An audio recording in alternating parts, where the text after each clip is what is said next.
From passing a bill that would send $40 million or $40 billion of your tax money to Ukraine to calling for hearings on the shortage of baby formula, it has been a busy couple of weeks for members of the U.S. House of Representatives. My next guest has been smack dab in the middle of many of those debates, and some of the debates have centered around him. Arizona Representative Andy Biggs, welcome back to the show. Always good to see you. Thanks, Terrence. Good to be with you this morning. So you just heard your colleague Jim Jordan back Congressman Kevin McCarthy for House Speaker if, in fact, Republicans retake the House of Representatives. Do you share his view on that? Does McCarthy have your vote of confidence? Well, I think that's premature to commit a vote on the speakership of the House of Representatives right now. We're in the midst of myriad domestic and international battles for policy, number one. Number two, we have to take the House back, and we're in the midst of that. And as you pointed out, there are lots of primaries tomorrow. There's lots of elections going forward. And it just seems to me that I'm going to keep my powder dry on that particular issue. And I'm just going to keep forging ahead, trying to make sure we get some good policy, stop the Biden administration from decimating the country with its horrific policies. And then we'll see what happens later in the year.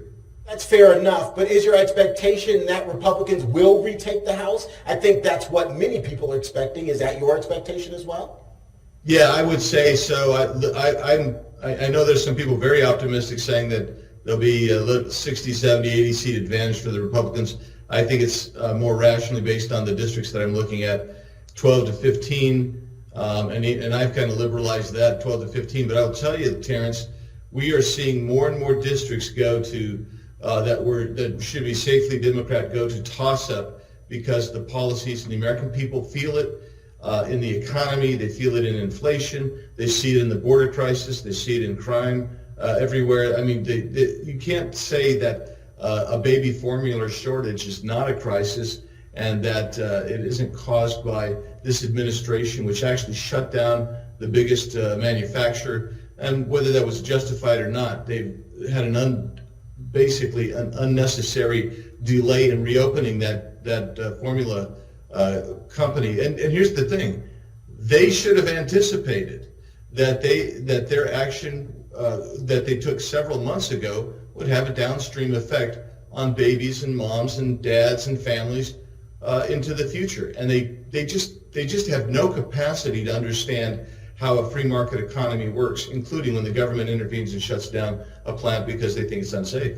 Congressman Biggs, I think most Americans would agree that the administration does bear some responsibility, but it seems to me that Congress as well as the Senate has been more reactive than proactive to all of this. It seems like this has been coming down the pipe slowly but surely, and then at some point it just crept into everyone's consciousness, and now everyone, and when I say everyone, that's Congress and the Senate, want to react. Yeah, and there's part of that's fair and part of it's not. I mean, the reality is, I don't think most Americans, much less even members of Congress, knew that there had been a shutdown of the biggest baby formula plant in the country. I mean, we just simply did not know until we started getting notification, and then we started reacting. And you're right, it becomes very reactionary. But one of the things that you need to remember is it isn't Republicans that control either body. It's the Democrats that control both bodies, and they're busy. Like we have hearings this week, everything's from, why, abortion should be legal and everything to how everybody's a domestic terrorist. That's what we spend all our time on in response to Democrat policies, and they control both bodies. And the reality, this is an FDA issue, and FDA needs to be investigated at this point to find out why it's taken them so long to recognize what was going to happen when they shut down that manufacturing plant. I want to talk money right now. You were one of only 57 congressmen to vote against that $40 billion funding bill to Ukraine. Why were there only 57? I mean, $40 billion, it's my understanding that you guys really didn't get a chance to read through it that much, if at all. Yeah, Terrence, I mean, that thing popped up.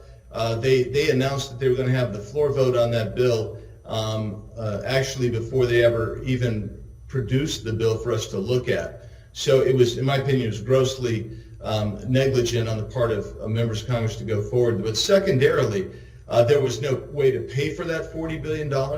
There was no accountability in that $40 billion. That's why Rand Paul actually was able to put a hold on it, because he was trying to get some accountability, some kind of way to pay for that. So the way to think of it is we don't have any money in our treasury. We have a shortfall under this administration of a couple $1 trillion probably in our structural budget this year, and they're adding $40 billion to it because they believe they can just print money. But what's going to do is it's going to hit sooner or later, probably in a future generation, paying for the now $32 trillion, $30 to $32 trillion in national debt that, according to one former Fed administrator I talked to last week, will be easily $50 trillion over the next 10 years. And it looks like this bill is ultimately going to pass. Senator McConnell saying that he's expecting a vote on Wednesday and that it likely will go through. What do you say to taxpayers? I mean, there are taxpayers out here listening to this saying, we don't have baby formula, inflation is sky high, and Congress and the Senate are passing $40 billion bills to send overseas, and we're struggling here in the United States.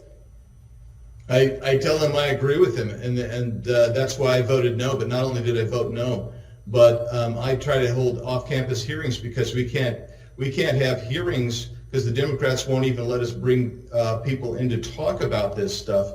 So I hold hearings off-site so we can talk about this and try to get the public's awareness up. So they need to understand that we do need to change.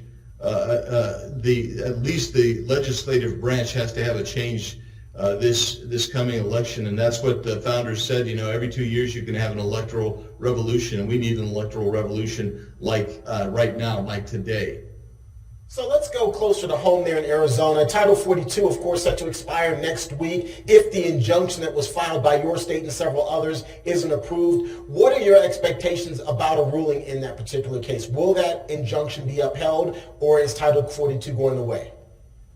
I think the basis for Title 42 injunction is solid. I think the rationale is legal and sound, and I think that temporary restraining order is going to be continued. It's going to that injunction is going to last, but the government, the feds have already said they're going to appeal it, and so you'll have a nationwide injunction, and then it'll get appealed and go forward, and we'll see how long it lasts after that. But I mean, this injunction is based largely on the administrative law procedures.